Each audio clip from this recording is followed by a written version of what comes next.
இந்த விதையோட புகை வந்து மனநோய்க்கான மருந்தா செயல்படும்.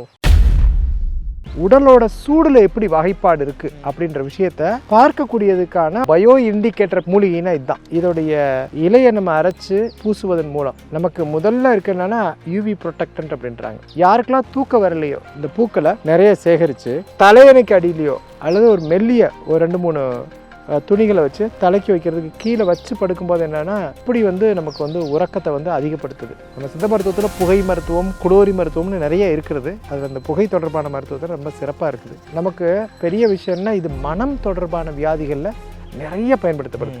டாக்டர் சாலை ஜெயகல்பனாவின் சித்த முத்திரை அடிப்படை பயிற்சி வகுப்பு. தொடர்புக்கு 9159507444 9159506444.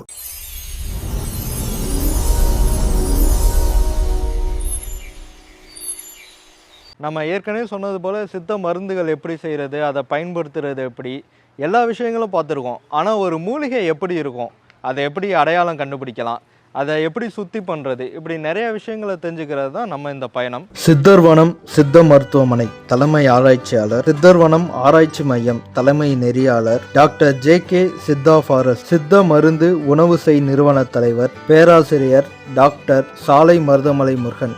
அவங்கள தான் நம்ம இன்னைக்கு சந்திக்க போகிறோம். வாங்க பார்க்கலாம்.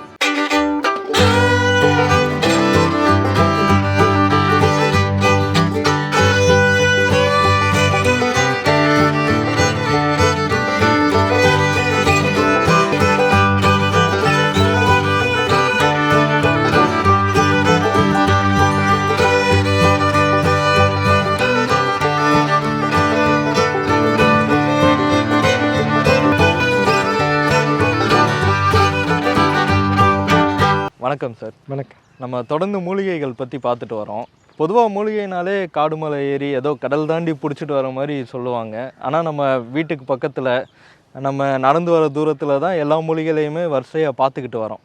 இது என்ன மூலிகை சார்? இந்த மூலிகையை பார்த்தேமே நமக்கு என்ன இருக்கும், தொடர்ச்சியாக இன்றைக்கி வந்து இந்தியாவில் அதிகமாக பயன்படுத்தப்படுறதும் உற்பத்தியாகி வெளிநாட்டுக்கு நிறைய ஏற்றுமதி ஆகக்கூடியது அழகு சாதனம் தொடர்பாக இருக்கக்கூடிய ஒரு மூலிகையில் ஒரு பெரிய மூலிகை இதுதான். இதோட சைஸ் ஆஃப் த மார்க்கெட்னு சொல்லுவாங்கள்ல, அதாவது அதோட சந்தைப்பாடே வந்து ஏறத்தாழ ஆயிரக்கணக்கான கோடி ரூபாய்க்கு இது உருவாகுது.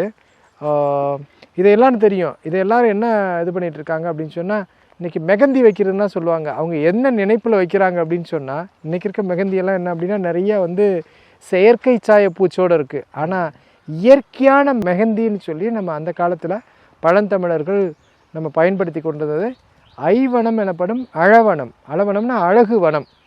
நமக்கு எல்லாம் வந்து என்ன அழகு வனம்ன்றதுக்கு மேலே இதோட பெயர் என்ன தெரியும்னா, நமக்கு வந்து மருதோன்றி மருதாணி இலைன்னு சொல்லுவாங்கள்ல, மருதாணி இலை இப்போ தெரியும் உங்களுக்கு. ஆமாம் ஆமாம். பொதுவாக மருதாணி வந்து விழாக்களுக்கோ இல்லை கல்யாணத்தப்பையோ கையில் வைப்பாங்க. அது அதோட இதோட பயன் முடிஞ்சிருதா இல்லை இன்னும் நிறையா இருக்காது?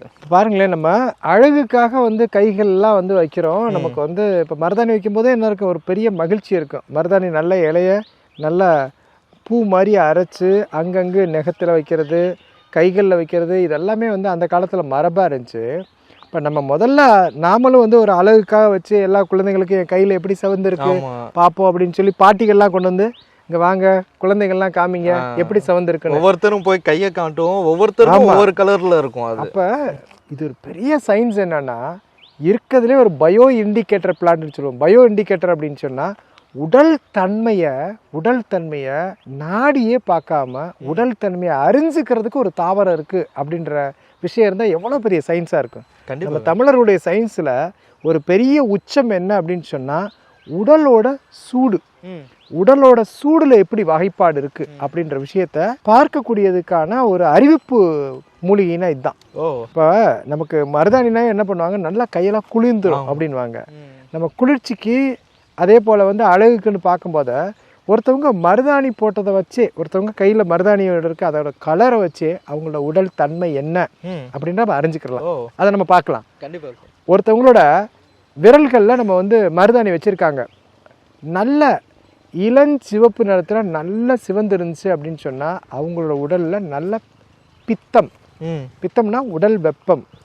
நம்ம வாதப்பித்த கபத்தை வலி, அழல், அயம், வறட்சி, சூடு, குளிர்ச்சி அப்படின்னு வச்சுக்கிறோம்னா வழி அழலாகியம் அவங்களுக்கு அழல் தன்மை அழவனம் அப்படின்றாங்கல்ல, அந்த சூட்டை குறைக்கக்கூடியதில் இந்த சூடு அப்படின்ற விஷயம் வந்து அதிகமாக இருக்குது இளஞ்சிவப்பு இருந்தால். அதே போல் நிறைய பேருக்கு மருதாணி வச்சு பார்க்கலாம், கருஞ்சிவப்பாக இருக்கும். ஒரு பக்கம் கண்ணங்கரேன்றது மாதிரி இருக்கும், அதே போல் சிவப்பும் கலந்துருக்கும். அது வந்து வாதம் கலந்த, அவங்க உடலில் வாதமும் சூடு இருக்குது, வாதப்பித்தம். அதே போல் சில பேருக்கு வந்து சிவப்பாக இருக்கும், ஆனால் வெளுப்பான சிவப்பாக இருக்கும். வெண்மை கலந்த சிகப்பாக இருந்தால் அது வந்து கபம், அதாவது அயம். அப்படி இருக்கக்கூடிய உடல் தன்மையை அந்த காலத்துலலாம் பார்த்தீங்க அப்படின்னு சொன்னால் வந்து பெண் பார்க்க போகும்போதெல்லாம் நினச்சிக்கோங்க என்ன பண்ணுவாங்க, மருதாணி. ஆமாம், முன்னால் மருதாணி வச்சு அந்த அந்த பெண்ணுக்கு வந்து என்னென்னா முன்னால் அந்த பூ வைக்கிற நேரத்தில் என்ன பண்ணுவாங்க, மருதாணி வச்சு பார்ப்பாங்க. இந்த மருதாணி வச்சு பார்க்குறதுலாம் என்ன அப்படின்னு சொன்னால் குறிப்பாக வந்து அவங்களோட உடல் தன்மை என்ன, அதற்கு வந்து அவங்களுக்கு என்ன பண்ணணும், அதாவது திருமணம் ஆகிறதுக்கு முன்னாலேயே அந்த பெண்மணிக்கு கருக்கொள்வதற்கு என்ன மாதிரியான ஒரு வாழ்க்கை நடைமுறைகளை, அவங்களுக்கு குளிர்ச்சி தொடர்பாக வெப்பம் தொடர்பாக அவங்களுக்கு என்ன அணுகுமுறையை பயன்படுத்தணும் அப்படின்றதுக்கான ஒரு அருமையான ஒரு அறிவிப்பு மூலிகை. எப்படி பாருங்க உடல் நலத்தை எப்படி வந்து அவங்க செக் பண்ணியிருக்காங்க அப்படின்னு சொல்லி. அப்போ ஒவ்வொருத்தருக்கும் ஒவ்வொரு நிறமாக வர்றது காரணம் வாதம் பித்தம் கபம் அதை வச்சுதான் வருது. மருதாணி போட்டால் நமக்கு சிவக்குது, என்ன வகையான சிகப்புன்றது வந்து அதோட உடல் தன்மையை பொறுத்து. நிறைய பேர் சிவக்க மாட்டேதுன்னு சொல்றது அவங்க உடல் தன்மையினால. ஆமா, உடல் தன்மை அதை பொறுத்து அவங்களுக்கு என்ன இருக்கு. இப்போ கன்னத்துல பிம்பிள்ஸ் மாதிரியா கம்ப்ளீட்டா பருப்பருவா இருக்கு அப்படின்னு சொன்னா நமக்கு என்ன இருக்கும், கண்டிப்பா வந்து அவங்களுக்கு வந்து உடல் வந்து நல்ல சிவந்த தன்மையில இருக்கு அப்படின்னா பித்தம் அதிகமா இருக்கு அப்படின்றத இது பண்ணிக்கலாம். அதுக்கு மேல இந்த அழகு தாவரம் அப்படின்றதுக்கு முன்னால நமக்கு பெரிய விஷயம்னா இது மனம் தொடர்பான வியாதிகள்ல நிறைய பயன்படுத்தப்படுது. சித்த மருத்துவத்தில் இதோட பூக்கள் வந்து என்ன அப்படின்னா பூக்கள் நல்ல குளிர்ச்சி உண்டாக்கி, அதனால யாருக்கெல்லாம் தூக்கம் வரலையோ, நல்ல தூக்கம் வந்து பித்தம் தொடர்பான வியாதிகளால் தூக்கம் வரல அப்படின்ற விஷயத்தில் இவங்க என்ன பண்ணுறாங்க அப்படின்னா நம்ம இந்த பூக்களை நிறைய சேகரித்து தலையணைக்கு அடியிலையோ அல்லது ஒரு மெல்லிய ஒரு 2-3 துணிகளை வச்சு தலைக்கு வைக்கிறதுக்கு கீழே வச்சு படுக்கும்போது என்னென்னா அப்படி வந்து நமக்கு வந்து உறக்கத்தை வந்து அதிகப்படுத்துது, மனதையும் சமநிலைப்படுத்துது. அதுக்கெல்லாம் மேலே நமக்கு வந்து என்ன அப்படின்னு சொன்னால் ஒரு இயற்கை சூழலில் பித்த உடம்பினருக்கு இருக்கக்கூடிய எரிச்சல், பித்த உடம்புனா என்ன பண்ணுவாங்க, நல்ல எரிச்சல், கண் எரிச்சல் இருக்கும், பாதத்தில் எரிச்சல் இருக்கும். இந்த எரிச்சல் உணர்வு அப்படின்றத நீக்குவதற்கு நம்ம மருதாணிக்கு இணை மருதாணி தான். அதே போல் வந்து கால்களில் மருதாணி அரைச்சி கால்களில் தடும்போது என்னென்னா எரிச்சல் உணர்வு வந்து குறையுது. அதே போல் நமக்கு வந்து மருதாணி வந்து என்னென்னா கதிர் இயக்கம், இன்றைக்கி நிறைய செல்ஃபோன் ரேடியேஷன் இருக்குல்ல, இந்த கதிர் இயக்கம் தொடர்பாகவும் இந்த மருதாணி வந்து இந்த கதிர் இயக்கத்தை வந்து தடுக்குது. நமக்கு இந்த யூவி ரேஸ்லாம் சொல்கிறாங்கல்ல, அதை வந்து நமக்கு வந்து ஃபில்டர் பண்ணுறதுலையும் செயல்படுதுன்றது இதோட அறிவியல் மூலக்கூறு லாசோனின் அப்படின்றாங்க. இதோட பொட்டானிக்கல் நேமு நம்ம பார்த்தீங்கன்னா இது வந்து ஒரு புதர் செடி மாதிரி வளரும். நம்ம இங்கே பார்த்தீங்க அப்படின்னா அழகாக இருக்குது பாருங்களேன். இதோடைய விதைகளும் மருத்துவ பண்பில் இருக்குது. அதே போல் இதோட பூக்கள், இதோட இலை எல்லாமே வந்து இதோட வேர்பட்டை வரையும் வந்து எல்லாமே இதோடைய மருத்துவ பண்பு. இதில் நமக்கு குறிப்பாக பார்க்குறது வந்து இதோடைய இலையை நம்ம அரைச்சி பூசுவதன் மூலம் நமக்கு முதல்ல இருக்குன்னா யூவி ப்ரொடெக்டன்ட் அப்படின்றாங்க. அதில் லாசோனின்னு ஒரு மூலக்கூறு இருக்கான். இன்றைக்கி இருக்க அறிவியல் இதில் இந்த எதெல்லாம் அழகு சாதன இண்டஸ்ட்ரி இருக்கோ, காஸ்மெட்டிக் இண்டஸ்ட்ரியிலையோ, அதில் அதிகமாக பயன்படுத்தப்படுவது வந்து அலோவேரா ஜெல்லு, அதே போல் லாசோனின், குறிப்பாக வந்து மருதாணி தான் வந்து இந்த அழகு சாதன இண்டஸ்ட்ரியிலே பெரிய விஷயம். அதுக்கு உங்களுக்கு தெரியும், நேச்சுரல் ஹேர் டேலாம் தெரியுமில்லவா, நம்ம மருதாணி. ஆமாம், ஹென்னா பவுடர் பூசும் போது நமக்கு வந்து கோல்டன் கலர் வரும். அதோட சேர்த்து யாருக்காவது நேச்சுரல் டை எப்படி தயாரிக்கின்ற பற்றி நம்ம தனியாக பார்ப்போம். கண்டிப்பாக. ஓகே, அதாவது இந்த ஹென்னாவை வச்சு முதல்ல நமக்கு இருக்கக்கூடிய ட்ரைடு பவுடர், அதாவது நம்ம இந்த மருதாணியை ட்ரைடாவோ பச்சையாவோ அரைச்சி பூசலாம். பூசி ஒரு சில நேரம் ஒரு அரை மணி நேரம் விட்ட பிறகு என்ன இருக்கும், அதை நம்ம கழுவும் போது வந்து ஒரு பொன்னிறமான ஒரு சாயல் கிடைக்கும். அதற்கடுத்து நம்ம கருமை வரணும்னா அடுத்து நம்ம வந்து நீலின்னு சொல்கிறாங்கல்ல, இண்டிகோ, அந்த அவுரி, அந்த நீலி அவுரி செடியோட பவுடரை மீண்டும் ஒரு குவளையில் வச்சு கரைச்சி மறுபடியும் அப்ளை பண்ணும்போது நமக்கு வந்து கருஞ்சிவப்பு நிறமாகவும் ஏறத்தாழ நீல கருமை நிறம் வந்து காணப்படுது. அப்போ நமக்கு எல்லாமே வந்து ஹென்னா டைன்னு பார்த்தோம், கையில் இது பண்ணுறேன். அதுக்கெல்லாம் மேலே இதோடைய பலன் வந்து என்னென்னா இந்த ஹென்னாவில் இருக்கக்கூடிய மூலக்கூறு நம்ம தோலில் போடுறோம். தோலில் என்ன அதிகமாக வரும்? தோல் சம்மந்தப்பட்ட வியாதிகள் வந்து இதில் இருக்கக்கூடிய மூலக்கூறில் பிரதானமாக இருக்குது என்னன்னா தோல் சருமம் தொடர்பான இருக்கக்கூடிய ஆன்டி ஃபங்கல்னு சொல்கிறோம்ல. நிறைய ஃபங்கல் க்ரீமெல்லாம் போடுவாங்க. இதை மருதாணியை நமக்கு கோழி முட்டையோட வெள்ளைக்கரு ஒரு கையளவு எடுத்துட்டு ஒரு கோழி முட்டையோட வெள்ளைக்கரு வச்சு நம்ம அரைச்சு நகத்துல நகைச்சுத்தின்னு சொல்லுவாங்க. நகைச்சுத்தி இருக்கும். அதே போல் நகத்துக்கு பக்கத்திலே வெள்ளை புள்ளியாவெலாம் இருக்கும். அது மாதிரி வர்றவங்களுக்கு நமக்கு வெள்ளைக்கருவோடு சேர்ந்த இந்த மருதாணி இலையை அரைச்சி பூச அதில் முழுமையான குணம் கிடைக்கும். ஏன்னா எதற்கு அப்படின்னு சொன்னால் இந்த தமிழ் மருத்துவத்தில் நமக்கு இதெல்லாம் என்னென்னா நமக்கு அவ்வளவு எளிமையாக குணப்படுத்த முடியாது. எதனால் வந்திருக்குன்னே தெரியாது. அது நியூட்ரியன்னால் வந்திருக்கா இல்லை ஃபங்கல்னால் வந்திருக்கா அப்படின்னு தெரியாது. இது ரொம்ப அருமையாக அதை குணப்படுத்தும். பொதுவாக அந்த நகை சுற்றி இல்லைன்னா நகத்துக்கு மேலே பக்கத்தில் ஏதாவது எலுமிச்சம்பழம் ஒன்று வச்சுருப்பாங்க. ஆமாம், அதோட அதை ரொம்ப நாள் ஆனால் அதுவும் சரியான முறையான்னு தெரியலை. ஆமாம், எலுமிச்சம்பழம் வைக்கிறது அப்படின்றது நமக்கு என்ன இருக்கும், கம்ப்ளீட்டாக நம்ம உடம்பே என்னென்னா ஆல்கலைன் ஆசிட் அப்படின்னு சொல்லுவாங்க.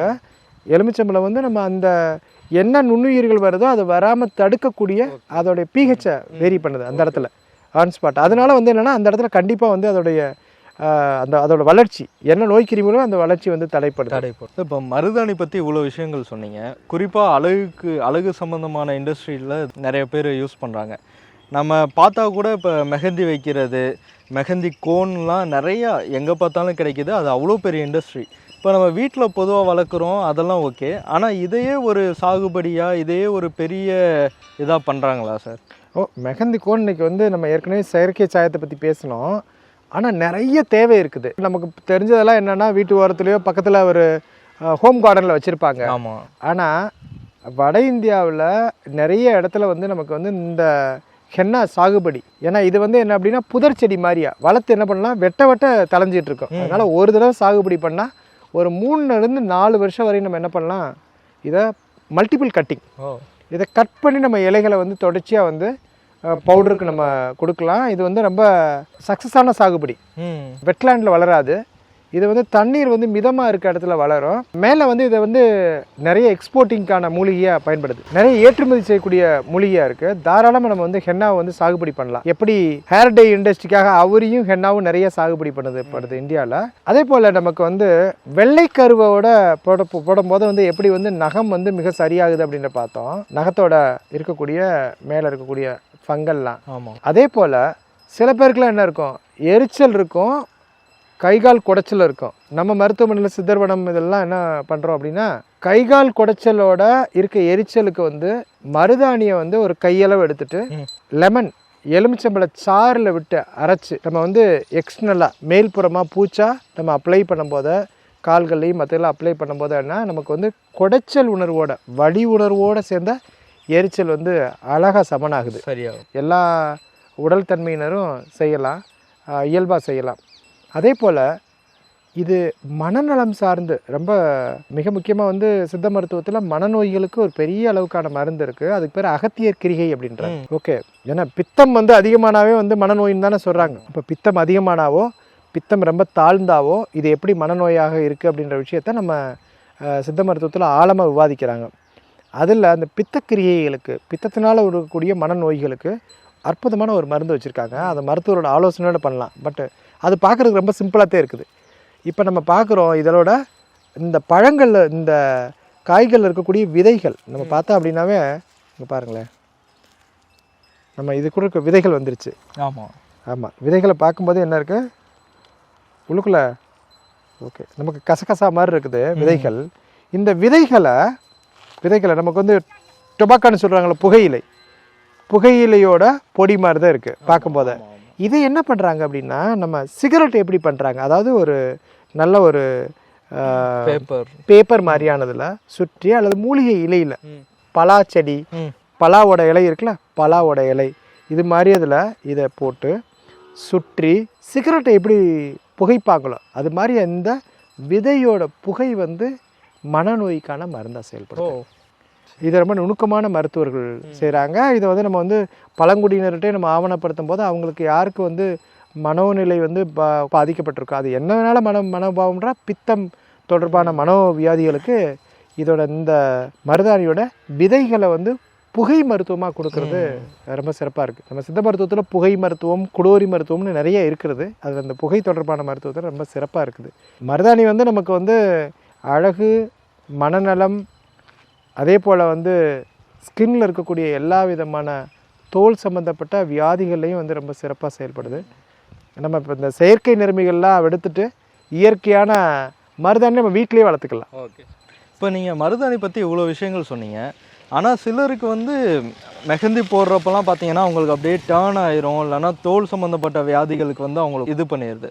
ஸோ அதெல்லாம் எப்படி சார்? இப்போ மருதாணி இவ்வளோ நல்லதுன்னு சொல்கிறீங்க, ஆனால் மெஹந்தி போடுற சிலருக்கு வந்து அவ்வளோ பெரிய பிரச்சனை இழுத்து விட்டுருது. அதில் வந்து நமக்கு செயற்கை நிற சாயம் இருக்கும். அதுக்காக நம்ம மெஹந்தின்னு சொல்லும் போது இன்றைக்கி கோனில் இதெல்லாமே எதையுமே நம்ம ப்ரிசர்வ் பண்ணுறோம்னா என்ன இருக்கும்? அதில் செயற்கை இதோ அதுக்கு ஸ்டெபிளைசர்னு இருக்கும். அதை வந்து தன்னகத்தை பிடிச்சு வைக்கக்கூடியது, ப்ரிசர்வேட்டிவ் ஆட் பண்ணும். இது எல்லாம் ஆட் பண்ணி தான் வந்து ஒரு கோனா வருது. எந்த ஒரு பொருளுமே இயற்கையை விட்டு ஷெல்ஃபுக்குள்ளே ஃபார்ம் டு பிளேட் போகும்போது நிறைய செயற்கை பொருட்கள், குறிப்பாக வந்து ப்ரிசர்வேட்டிவ்ஸ் போடுறத இன்றைக்கி இருக்க அபாயத்திலே மிகப்பெரிய அபாயம். அதனால் நாம் என்ன பண்ணுவோம், எல்லோரும் வந்து மாடி தோட்டத்துலேயோ வீட்லேயோ இந்த மனதுக்கும் உடலுக்கும் அழகு தரக்கூடிய இந்த அழவனம் என்ன பண்ணோம், நம்மளுடைய பண்பாட்டை வந்து நம்ம மீட்டெடுப்போம். நீங்கள் அழவனம்னு சொன்னீங்க, அதே மாதிரி மனம் சம்மந்தப்பட்ட பிரச்சனைகளுக்கு இது நல்ல மருந்தாக இருக்குன்னு சொல்கிறீங்க. பித்தம் கூடுறனால தான் மனம் வந்து பாதிக்கப்படும்னு குறிப்பிட்டிருந்தீங்க. அதனால தான் பித்தம் தெளிஞ்சிருச்சா, பித்தம் தெளியலையா உனக்கு இன்னும் அப்படிங்கிற சொலவடையெல்லாம் வந்துச்சு. எல்லாமே இருக்கும். எல்லாமே உங்களுக்கு என்ன அப்படின்னு சொன்னால் பித்தம் ஏறி போச்சு அவருக்கு அப்படின்றாங்கல்ல, இது எல்லாமே நம்ம இயல்புலேயே இருக்குது. இயல்புலேயே இருக்குது. நம்மளுடைய இயல்புலே வந்து நம்ம வாழ்க்கையோட அங்கமாக தமிழர்களுடைய வாழ்வியல் முறையே வந்து இந்த சித்தா வே ஆஃப் லைஃப், சித்தர்களுடைய வாழ்வியல் முறை, நம்ம தமிழ் மருத்துவத்தோட வாழ்வியல் முறையே குளிக்கணும்னா எந்த நேரத்தில் போய் குளிக்கணும், எப்படி குளிக்கணும். அதே போல் மருதாணியும் வந்து நமக்கு ஒரு பெரிய பயன்பாட்டில் இருக்குது. அதுக்கெல்லாம் மேலே நமக்கு மருதாணியை வந்து இயல்பாக நம்ம பயன்படுத்துகிற விஷயத்தை பார்க்கலாம். மருதாணியை இயல்பாக எப்படி பயன்படுத்தலாம், விதைகள் மூலமாக உற்பத்தி பண்ணி செடியாக சின்ன செடியாக்கி நம்ம தொட்டி செடிகளாகவும் இது பண்ணலாம். சின்ன குழந்தைகளுக்கெல்லாம் என்ன பண்ணணும், நம்ம வந்து மருதாணியை வந்து அப்ளை பண்ணி கம்ப்ளீட்டாக இது பண்ணும்போது உடலில் வெப்பம் சார்ந்த வியாதிகள் குறைக்கும். நம்ம தமிழ்நாடு மாதிரியான ஒரு இடத்துக்குலாம் என்னென்னா சப்ட்ராபிக்கல் கிளைமேட், இங்கே வெப்பம் தானே. ஆமாம். இந்த வெப்பம் சம்மந்தப்பட்ட வீரிய நோய்கள் வராமல் தடுக்கப்படுறதுக்கு மருதாணி வந்து ரொம்ப முக்கியமான ஒரு விஷயமா. கண்டிப்பாக சார். மருதாணி பற்றி நிறைய விஷயங்கள் சொன்னீங்க. தொடர்ந்து பயணிப்போம். அடுத்து ஒரு மூலிகை செடியை பற்றி பார்க்கலாம். நன்றி.